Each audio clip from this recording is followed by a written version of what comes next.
योगी आदित्यनाथ आज कई कार्यक्रमों में शिरकत करते हुए नजर आएंगे, जहां नवनिर्मित मंदिरों के प्राण प्रतिष्ठा के उपलक्ष्य में श्रीमद् भागवत कथा का शुभारंभ आज किया जाएगा। तो वहीं मानसरोवर मंदिर से गोरखनाथ मंदिर तक कलश यात्रा निकाली जाएगी। मानसरोवर मंदिर में रुद्राभिषेक करेंगे सीएम योगी आदित्यनाथ। ये तस्वीरें भी आपको दिखा रहे हैं।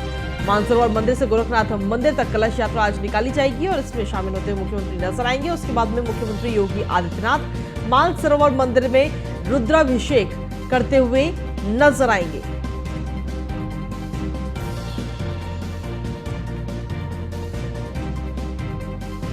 तो मुख्यमंत्री योगी आदित्यनाथ आज कई कार्यक्रमों में शिरकत करते हुए नजर आएंगे। आज गोरखपुर में रहेंगे मुख्यमंत्री योगी आदित्यनाथ, जहां पर नवनिर्मित मंदिरों के प्राण प्रतिष्ठा के उपलक्ष्य में कार्यक्रमों में शिरकत करते हुए नजर आएंगे। मानसरोवर मंदिर से गोरखनाथ मंदिर तक कलश यात्रा निकाली जाएगी। वहीं मानसरोवर मंदिर में रुद्राभिषेक करेंगे मुख्यमंत्री योगी आदित्यनाथ।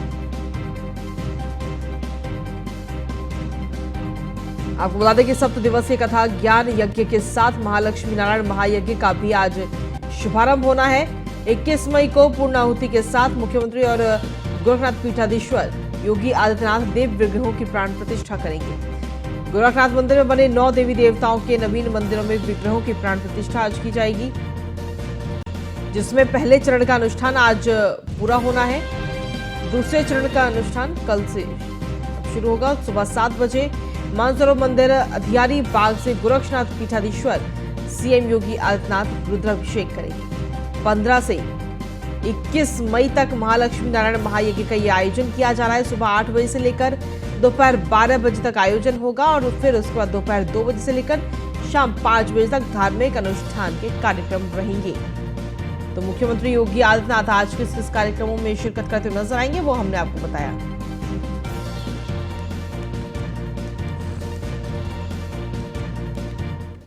वहीं प्रधानमंत्री नरेंद्र मोदी ने वॉलमार्ट के सीईओ डग मैकमिलन के साथ बैठक की। तो वहीं वॉलमार्ट के एक ट्वीट का जवाब देते हुए प्रधानमंत्री ने कहा कि वॉलमार्ट के सीईओ डग मैकमिलन के साथ बैठक उपयोगी रही।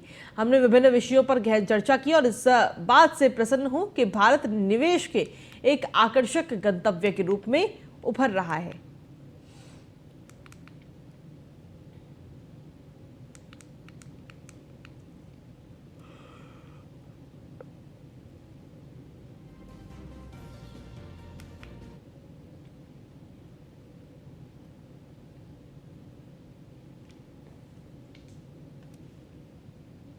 वहीं आज से भारतीय जनता पार्टी के सभी सांसद अपने अपने लोकसभा क्षेत्र में रहेंगे, जहां 15 जून तक अपने अपने लोकसभा क्षेत्र में सभी सांसद रहेंगे। मोदी सरकार के 9 साल पूरे होने पर आज से अभियान की शुरुआत की जा रही है। सरकार की जो उपलब्धियां हैं उनको अपने अपने इलाके में सभी सांसद बताते हुए इस दौरान नजर आएंगे। सांसद अपने लोकसभा इलाके में किए हुए कामों का भी पूरा ब्यौरा देंगे। एक तरह से रिपोर्ट कार्ड इसे माना जा रहा है। संवाद अभियान में नए वोटरों और लाभार्थियों पर भी सीधा फोकस है पार्टी का और हर लोकसभा में अलग से प्रबुद्धजनों का भी संवाद कार्यक्रम होगा, जिसमें शिक्षक, अधिवक्ता, डॉक्टर, इंजीनियर, खिलाड़ी, व्यापारी से बातचीत की जाएगी, संवाद किया जाएगा और अपने कार्यक्रमों की जानकारी को 3 जगह पर शेयर भी किया जाएगा। बीजेपी सांसद, पार्टी अध्यक्ष, पार्टी मुख्यालय समन्वयक और संसदीय दल कार्यालय को इसकी पूरी जानकारी दी जाएगी कि कौन सा सांसद अपने किन किन कार्यक्रमों में वो शिरकत कर रहे हैं, किस तरीके से लोगों से बात कर रहे हैं। तो मिशन 2024 के लिए कहीं ना कहीं अब तैयारियों में भारतीय जनता पार्टी जुट चुकी है और अभी सभी सांसदों को ये निर्देश दिए गए हैं कि वो अपने अपने क्षेत्रों में जाएं और अपनी पार्टी की उपलब्धियों की जानकारी लोगों तक पहुंचाएं।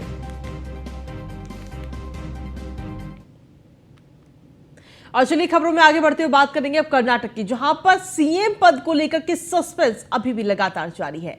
विधायक ने पार्टी अध्यक्ष मल्लिकार्जुन खड़गे को जिम्मेदारी दी है। मल्लिकार्जुन खड़गे को मुख्यमंत्री चुनने की यह जिम्मेदारी दी गई है। खड़गे आज सोनिया गांधी और राहुल गांधी से भी चर्चा कर सकते हैं।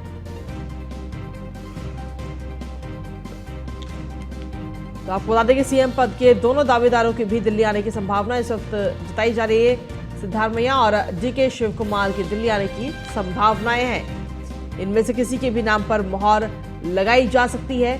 कांग्रेस आलाकमान की तरफ से। तो ये बड़ी खबर आप तक पहुंचा रहे हैं। आपको बता दें कि जो विधायक जीत करके आए हैं उन विधायकों ने पार्टी अध्यक्ष मल्लिकार्जुन खड़गे को सीएम पद की जिम्मेदारी दी है कि वही ढूंढे सीएम चेहरा कौन होगा कर्नाटक में। अगली खबर का रुख कर लेते हैं। महाराष्ट्र में रक्षा मंत्री राजनाथ सिंह दुश्मन देशों पर जमकर गरजते हुए नजर आए। उन्होंने कहा कि चाहे हल्दी घाटी हो या फिर गलवान घाटी हो, भारत का मस्तक ना कभी झुका है ना कभी झुकेगा। हम किसी को छेड़ते नहीं है, मगर कोई जब हमें छेड़ेगा तो हम उसे छोड़ेंगे नहीं, ये हमारा संकल्प है।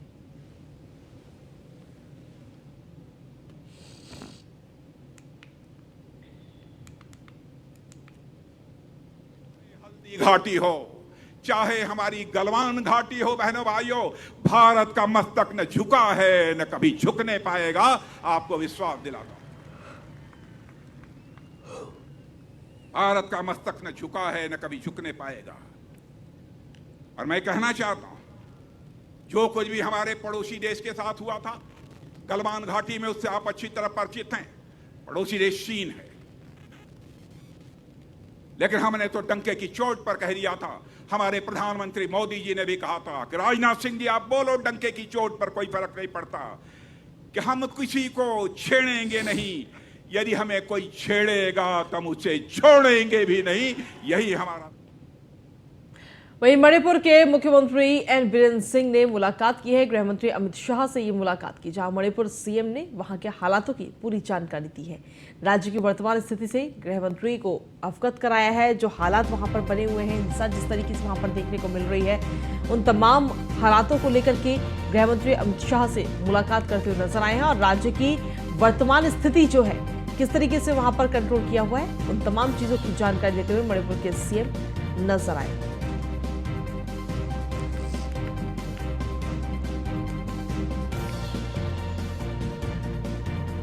तो मणिपुर के मुख्यमंत्री एन बीरेन सिंह ने मुलाकात की है गृह मंत्री अमित शाह से, और वहां के मणिपुर के जो हालात हैं उनकी पूरी जानकारी गृह मंत्री को दी गई है।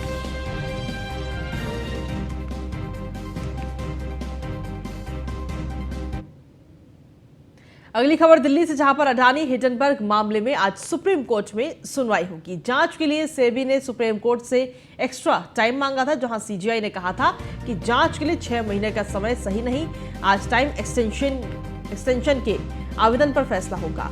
सेबी को 3 महीने का समय कोर्ट की तरफ से दिया जा सकता है।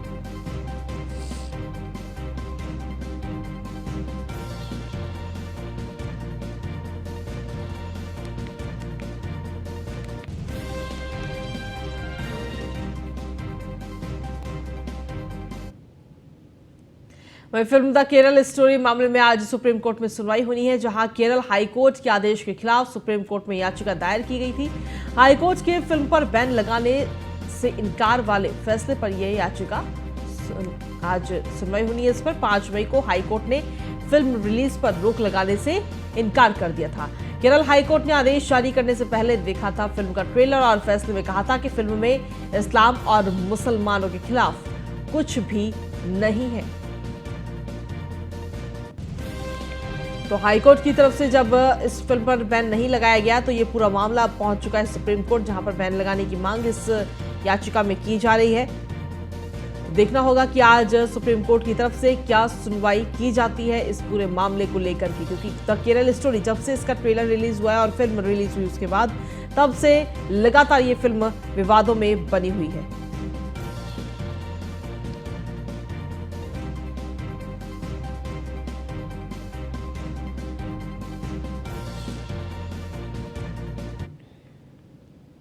अगली खबर है दिल्ली से, जहां पर तिहाड़ जेल में टिल्लू ताजपुरिया की हत्या के मामले में आरोपियों को आज कोर्ट में पेश दिल्ली पुलिस करने जा रही है, जहां पिछली सुनवाई में कोर्ट 6 आरोपियों की हिरासत में लिया था, 3 दिनों के लिए बढ़ा दी गई थी, और दिल्ली के पटियाला हाउस कोर्ट ने 3 दिनों के लिए हिरासत को बढ़ाया था।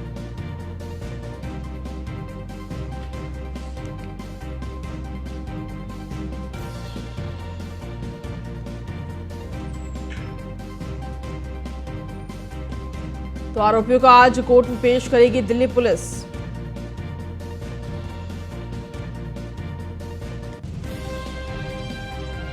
दिल्ली के पटियाला हाउस कोर्ट ने 3 दिनों के लिए हिरासत को बढ़ा दिया था और उसके बाद में आज तिहाड़ जेल में हुई टिल्लू ताजपुरिया की हत्या के मामले में तीनों आरोपियों को कोर्ट में पेश किया जाएगा। वहीं मेरठ में कंकरखेड़ा के वार्ड नंबर 41 से जीते बीजेपी प्रत्याशी सतीश प्रजापति ने कार्यकर्ताओं के साथ रैली निकालकर जश्न मनाया। इसी दौरान वो हारे हुए प्रत्याशी सुशील कुमार पाल के पास गले मिलने पहुंचे। वहीं गले मिलने के बाद बसपा प्रत्याशी सुशील ने सतीश प्रजापति को थप्पड़ ही जड़ दिया। इसके बाद बीजेपी कार्यकर्ताओं ने सुशील पर भी थप्पड़ों की बरसात कर दी। सूचना मिलने के बाद मौके पर पहुंची पुलिस ने मामला शांत कराया। पुलिस ने मामले की जांच शुरू कर दी है। मारपीट का वीडियो सोशल मीडिया पर खूब वायरल भी हो रहा है।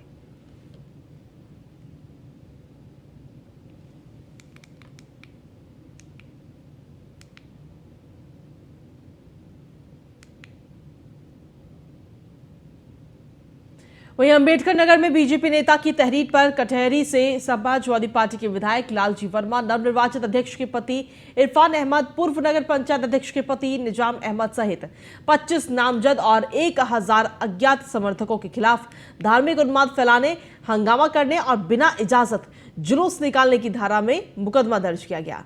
बीजेपी प्रत्याशी रेणु देवी का आरोप है कि सपा प्रत्याशी जुलूस लेकर घर पर धावा बोल दिया था और अवैध हथियारों से लैस सपाइयों ने हंगामा और पथराव किया। वहीं दर्ज मामले को लेकर पुलिस आरोपियों की तलाश शुरू कर दी है।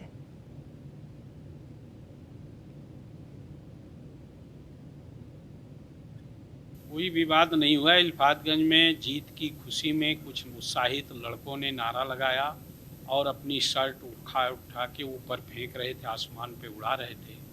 इसके अलावा कुछ भी नहीं हुआ और पुलिस ने जैसे ही डंडा बाजा वो सब अपने घरों में चले गए। लेकिन उसके बाद जिस तरह से भारतीय जनता पार्टी के कुछ नेता, श्री अवधेश द्विवेदी जैसे नेता प्लस अजय मोदी जो चुनाव लड़ा था उसकी पत्नी, इन लोगों ने मनगढ़ंत ढंग से लोगों को उत्तेजित करने का काम किया और अनावश्यक दबाव डालकर फर्जी मुकदमा लिखाने का काम किया गया।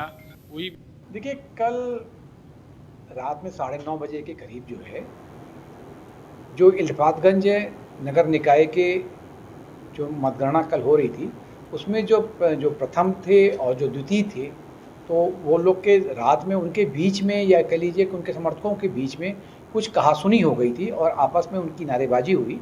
तो जैसे भी ये खबर आई थी तो पुलिस ने वहाँ पर पहुँची और सबको, दोनों पक्षों को, मजिस्ट्रेट भी पहुँच गए थे, दोनों पक्षों को समझा बुझाकर शांत कर दिया गया है और वहाँ पे मौके पर फोर्स तैनात कर दी गई है। और इस वक्त जो वर्तमान समय में पूरी तरह से स्थिति एकदम शांत। उत्तर प्रदेश का निकाय चुनाव यूपी की सियासत की दशा और दिशा बदलने वाला साबित हुआ, खासकर मुस्लिम वोटरों को लेकर के।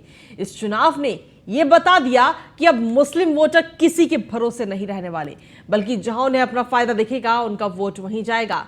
आम आदमी पार्टी और AIMIM को सपा बसपा ने हल्के में लिया, जिसका खामियाजा भी उन्हें भुगतना पड़ा। हालात ये हुई कि मुस्लिम बहुल सीटों पर, जिनमें मेरठ, शाहजहांपुर, सहारनपुर, अलीगढ़ जैसे निगम थे, वहां भी बीजेपी के प्रत्याशियों की जबरदस्त जीत हुई। निगम की 17 सीटों में से 7 सीटों पर मुस्लिम उम्मीदवार दूसरे नंबर पर रहे। ये सीटें रही अलीगढ़, गाजियाबाद, फिरोजाबाद, मथुरा, मेरठ, शाहजहांपुर और सहारनपुर। मेरठ में तो ओवैसी की पार्टी के उम्मीदवार ने 1,16,000 से ज्यादा वोट हासिल करके सबको हैरान ही कर दिया।